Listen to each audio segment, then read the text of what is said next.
ിലേക്ക് പോവുകയാണ്. സംസ്ഥാനത്തെ മോശം റോഡുകളെ കുറിച്ചുള്ള ചർച്ചയായിരുന്നു ഇന്ന് നിയമസഭയിൽ കണ്ടത്. ഈ വിഷയം നിയമസഭയിൽ ഉന്നയിക്കുവാൻ പ്രതിപക്ഷം ശ്രമിച്ചു. ഉപക്ഷേപമായി കൊണ്ടുവരികയായിരുന്നു ഇന്ന് നിയമസഭയിൽ പ്രതിപക്ഷം ഈ വിഷയം. എന്നാൽ സംസ്ഥാനത്തെ റോഡുകൾക്ക് കുഴപ്പമില്ല എന്നുള്ള പതിവ് മറുപടിയാണ് മന്ത്രി മുഹമ്മദ് റിയാസ് നൽകിയത്. നേരത്തെ ന്യൂസ് 18 ഈ വാർത്ത റിപ്പോർട്ട് ചെയ്തതാണ്. തലസ്ഥാനത്തെ റോഡുകൾ ഗതാഗത യോഗ്യമാക്കി തുറന്നുകൊടുത്തു എന്നായിരുന്നു മന്ത്രി മുഹമ്മദ് റിയാസ് പറഞ്ഞത്. എന്നാൽ അത് തെറ്റാണെന്ന കാര്യം ഉദാഹരണ സഹിതം ഓരോ റോഡുകളും എടുത്തു കാണിച്ച് ന്യൂസ് 18 റിപ്പോർട്ട് ചെയ്തതാണ്. പക്ഷേ അതിനുശേഷവും മന്ത്രി താൻ പറഞ്ഞതിനെ ന്യായീകരിക്കാനാണ് ശ്രമിച്ചത്.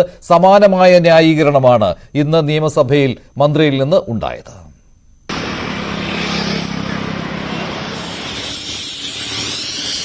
സംസ്ഥാനത്തെ റോഡുകളുടെ ശോച്യാവസ്ഥ സഭ നിർത്തിവെച്ച് ചർച്ച ചെയ്യണമെന്നായിരുന്നു പ്രതിപക്ഷത്തിന്റെ ഉപക്ഷേപം.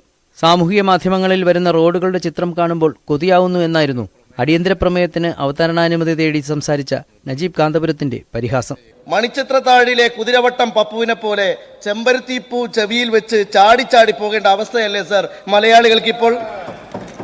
പണ്ട് ബഹുമാന്യനായ പൊതുമരാമത്ത് വകുപ്പ് മന്ത്രി കുഴികൾ എണ്ണാനായിരുന്നു ആവശ്യപ്പെട്ടത്. ഇന്ന് റോഡിലെ കുളങ്ങൾ എണ്ണിയാൽ തീരുമോ സർ? എത്ര വിലപ്പെട്ട ജീവനുകൾ പൊലിഞ്ഞു. കഴിഞ്ഞ ഒരു വർഷത്തെ കണക്കെടുക്കാം സർ.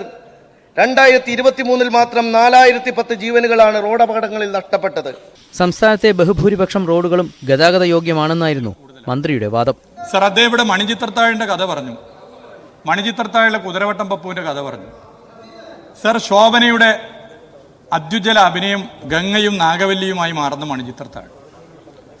അതിൽ ഗംഗ ശോഭന വളരെ വിനയത്തോടെയുള്ള ശോഭനയാണ്. ഞാൻ പ്രതീക്ഷിച്ചത് അദ്ദേഹം ഒരു ഗംഗ ശോഭനയാകുമെന്നാണ്. കാരണം തൻ്റെ മണ്ഡലത്തിൽ ഇത്രയധികം BMMBC റോഡും പദ്ധതികളും കിട്ടിയതിൽ ഒരു ഗംഗ ശോഭനയാകുമെന്നാണ് ഞാൻ കരുതിയത്. എന്നാൽ ഞാൻ ഞെട്ടിപ്പോയി സർ, അദ്ദേഹം ഒരു നാഗവല്ലി ശോഭനയായി മാറി എന്നുള്ളത് ഞാൻ ഞെട്ടിപ്പോയി സർ. അതിൻ്റെ ഡീറ്റെയിൽഡ് കണക്കിലേക്ക് ഞാൻ കടക്കുന്നില്ല. ഇനിയും നമുക്ക് റോഡുകൾ BMMBC ആക്കാം. പെരിന്തൽമണ്ണ മണ്ഡലത്തിലും അതിന് പ്രത്യേക പരിഗണന നൽകും എന്നുള്ളത് സഭയെ അറിയിക്കുകയാണ് സർ. കേരളത്തിൽ ഏറ്റവും കൂടുതൽ റോഡുകൾ മോശമായി കിടക്കുന്ന സമയം ഇതാണെന്ന് പ്രതിപക്ഷ നേതാവ്. സമീപകാല ചരിത്രത്തിൽ കേരളത്തിൽ ഏറ്റവും കൂടുതൽ റോഡുകൾ മോശമായി കിടക്കുന്ന ഒരവസ്ഥയാണിത്. അതാണ് യാഥാർത്ഥ്യം. നമ്മളെല്ലാം നിരന്തരമായി യാത്ര ചെയ്യുന്ന ആളുകൾ. കേരളത്തിൽ ഏറ്റവും മോശമായ റോഡുകൾ സമീപകാല ചരിത്രത്തിൽ ഉണ്ടായ ഒരു സമയമാണിത്. സർ, നൂറുകണക്കിന് റോഡുകളാണ്. ഓരോ ജില്ലയിലെയും ലിസ്റ്റ് ഞങ്ങൾ കളക്ട് ചെയ്തിട്ടുണ്ട്. ഓരോ ജില്ലയിലെയും പ്രധാനപ്പെട്ട തകർന്നു കിടക്കുന്ന റോഡുകളുടെ ലിസ്റ്റ് ഞങ്ങളുടെ കയ്യിലുണ്ട്. സാർ, ഇതെന്താണ്? തുടങ്ങുന്ന വർക്ക് സമയബന്ധിതമായി തീരുന്നില്ല. അടിയന്തര പ്രമേയത്തിന് അവതരണാനുമതി നിഷേധിച്ചതോടെ പ്രതിപക്ഷം സഭ വിട്ടിറങ്ങി. ന്യൂസ് 18 തിരുവനന്തപുരം.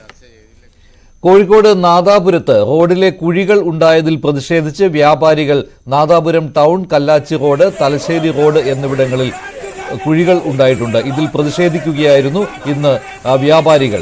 കുഴികളിൽ നിരവധി പേരാണ് ഇവിടെ വീണിട്ടുള്ളത്. പ്രതിഷേധക്കാരെ പിന്നീട് പോലീസ് അറസ്റ്റ് ചെയ്ത് നീക്കി.